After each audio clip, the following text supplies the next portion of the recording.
Hi guys, welcome back with me again in this channel. On today's tutorial, I'm going to show you how to nail this cutest suit and tie combo in DTI. So in this tutorial, I'm showing you how you can pull off this cutest, cleanest suit and tie combo that's perfect for classy themes, boss vibes, or just making a sharp statement on the runway.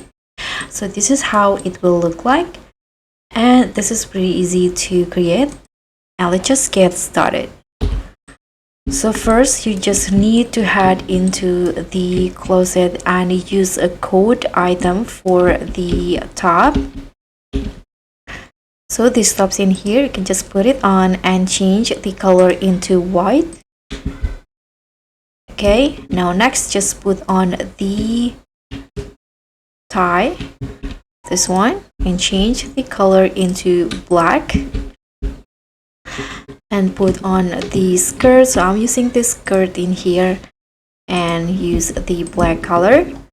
And lastly, just put on this blazer in here and you are done. And this is the final look for the suit and tie.